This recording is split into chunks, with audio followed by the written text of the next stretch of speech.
Sorry, Dwayne. Yeah, no.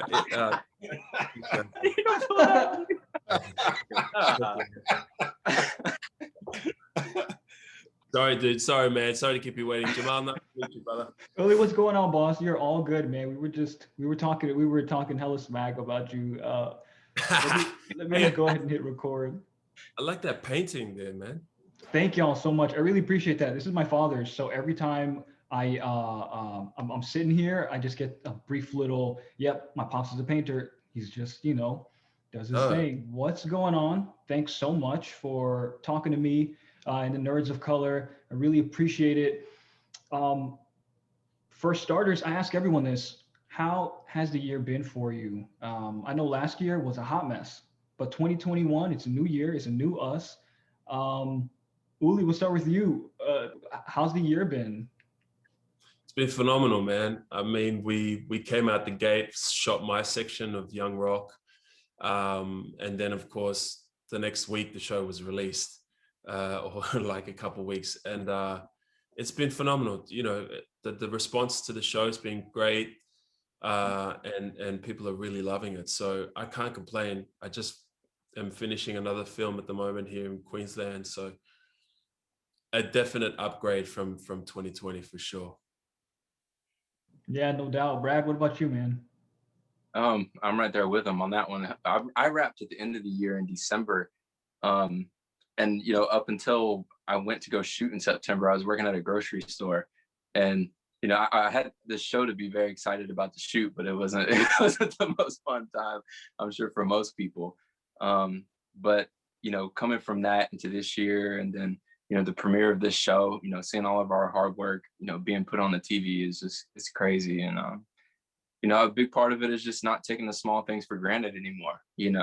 All the little things, calling family more often, and being able to go outside and go out to eat and things like that. Just not taking for granted those things. Brad, when you go to the grocery store now, people are just going to be hounding you, so get ready for that. Joseph, what's the year been like for you, boss? It's been great.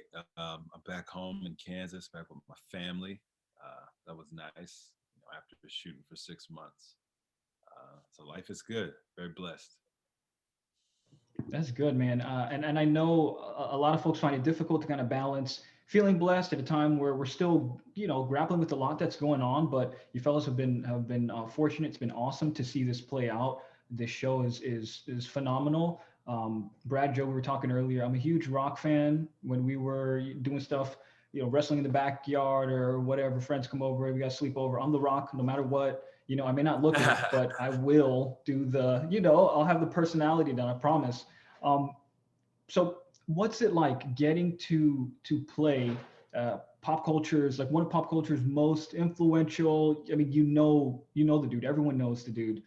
What's it like to get to play him on screen for y'all? Anyone can start us off. Yeah, I mean, it's incredibly fun. The show kind of lends itself to allowing us to have a lot of fun playing him.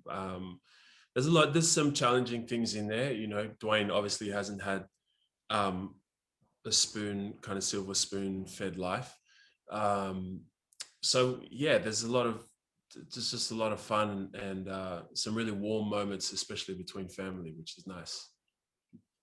I think for me, it's just having a whole different kind of perspective on this guy that we grew up looking up to or looking at. Actually meeting him and then playing the story, you kind of feel like him a lot more. And the biggest part of that is finding the things that you can relate with. We're not all the biggest star there is, but behind all that, he's just a normal, genuine, really cool guy, a family guy. And I think, gravitating to things that we can relate with. And we say this word all the time, relatable, but it's very true. He's very relatable, and that's just been the best part of it. That's really awesome. I imagine you're still like starstruck, when you get to work with this kind of a person, this stature. What was the pressure like? What did it feel like pressure-wise? You're immediately thinking, okay, I got to do a good job. I got to make sure I do this right. This is some really large shoes to fill. Did the pressure ever get to you? For me, I don't think it ever got to me. I definitely felt it initially, before we started filming, before I met DJ and got rolling, because, I was worried about trying to, I looked up to him and I didn't want to do anything wrong. I was worried about like portraying him the wrong way but once I did find, I'll say it again, this word you hear too many times, the relatable things about him, I found parts of him being a teenager that I could relate with my own upbringing. And, I just settled into that, and it took away the pressure of trying to replicate who DJ is. And it was fun and easy and a great learning experience for me. Yeah, similar to Bradley, I felt we get to see the fanny pack and the turtleneck in my section of Dwayne, and that for me was like, oh man, this is it. This is the photo. This is everyone's. This is so making that at least in appearance. That had to be kind of spot on for me. But in terms of shooting day to day and stuff like that, we really have a great team. Our writers are incredible. Jeff Chang and Nanach Khan. And for me, my section, Jeffrey Walker, who's our director, just was like filled us with so much confidence and reassurance that we were on the right track. And that for me kind of meant we're in good hands, and whatever's in the can is working. And obviously by everyone's response, it's proven true. So really happy about that. I know Brad, you used the word relatable, but watching the show, it really is relatable. It's organic. Your performances, the realities that Dwayne has presented through y'all. I think it's so cool to catch that. But Joe, you're playing somebody else. Can you tell us about that experience? I saw you in the ring on that. In some of these clips, and I'm like, whoa, does my man have some past experience, or is he finding a new a new calling here as a wrestler? No past experience, just from wrestling my brother on the mattress is what I got. But yeah, I was able to play his father, Rocky Johnson, and it was like quite the role. It was an amazing role to play. So much fun on set with my boys here, kids. It was real fun. It was like a big family. Let's talk physical demands, Bradley. I know we're looking at his teens. We're starting to get the personality that of Dwayne starts to come out. But Joseph and Uli, y'all have got so much more physical demand going on. What was that like? Is it entirely different from work that you're used to, or is this a part of you've got routines going that made you feel comfortable? Like at least exercise wise. Yeah, for me, the exercise component was something that I had done before, preparing for other roles, etc. But it was the food that was the main difference. I was eating up to about 6,000 calories a day, which is just like, you don't want to eat that kind of stuff. Like you get home after a long day, you can't stomach it. But, Dwayne was a very big boy in coming into college. So, you have to come correct. So that's what I did. I ate more, like the aesthetic was really important, but also kind of being able to move and yeah, just function the way he did as a footballer was really important to me. So that was really the main difference, physically preparing. Yeah, I'm right there with Uli. I was eating about 5,000 calories a day. To play Rocky, I had to put on about 30 pounds. I think when it was all said and done, my trainer, Tim Hamilton, we had 2 months, and I put on about 16 to 18 pounds of muscle in just 2 months. It was a lot. It was a lot of work. The food part of it was the worst. Listen, y'all was on that old school bulk, just like you're taking in a lot, you get big, get wide, Yeah, I was getting thick. Yeah, I was like, man. but yeah, I was like, I think I came into work one day and look, Joe was like, I had these tiny gym shorts. Joe was like, ooh, been squatting. Bradley, I bet you didn't envy having to down like probably as many calories, but you've got to work on the personality, the life, and goings on at a very crucial time. What was that like having to step into that position? You know, the 15-year-old who looks like he's 30, or you know, like the undercover cop looking in high school. What was that experience like for you?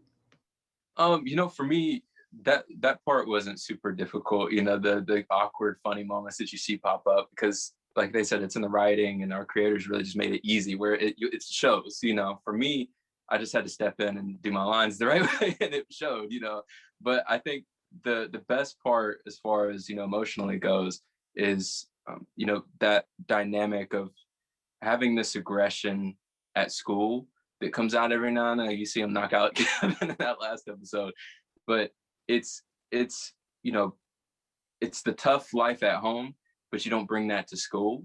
You know, when you're at school, you're trying to have fun, but that's still in the back of your head. You know, the things you're stressing about at home. So for me, that was just the best part about, you know, lashing on to the family struggles and, you know, the relatable situations, you know, that I had to sink into, and it was just easy. It was fun. And I think the structure is so dope that we're getting these different ages, and then we're also getting pops. You know, we're getting all the influences, and it's not just a contained moment. We even get him in his younger years. You know, so getting to see all of that is, again, to steal Bradley's word, relatable and just super charming. One more thing before I let you fellas go. The biggest takeaway, if you could just have one of the biggest takeaways from this entire experience, what was that for you? After everything you've been through with the crew and your boys and Dwayne, biggest takeaway for y'all? From the show, do you mean from our personal experience working on the show, or do you mean Yeah, yeah, absolutely. Just from working on this show. Biggest takeaway? For me, humility wins. I think Dwayne carries that, like exemplifies humility in such a big way. And for me, you know, there's always that risk that someone so well loved, you don't do them justice, and the product that you come out flops. And it hasn't, but we put our complete trust. I put my complete trust in the ones in charge, and it worked out, and it continues to work out. So for me, just like staying low, trust the process, and humility wins. Yeah. I think for me, it would be, you know, keep working hard. And I think, you know, the lessons that I learned with this being my first TV show, I'll continue to do is just stand around on set as long as I can, you know, even when I'm not shooting, just soak up everything. And, you know, no matter whatever happens in my life after this show, whatever project I do next, I'll always hold, you know, this family to the highest regard. And, you know, any project I'm a part of after this has got to compete with them. Yeah, for me, the biggest takeaway was to be selfless, and also be humbled in the fact that it's not just about you, but you have about 300 people on your crew that you have to think about. So you got to come to work every day, and you got to bring it, and yeah, not take anything you're doing for granted. Fellas, it really was an absolute ball getting to see the work you put out, getting to see you do these different scenes and these different takes and flex on screen. No pun intended, but you know what I mean. To get to see you do what you do, it's been an absolute joy. Can't wait to see the work you've got coming, and just congrats and thanks so much again for talking with me. And y'all fellas take care. Thank you, Of course, Appreciate you, man. man. Thank you, Jamal.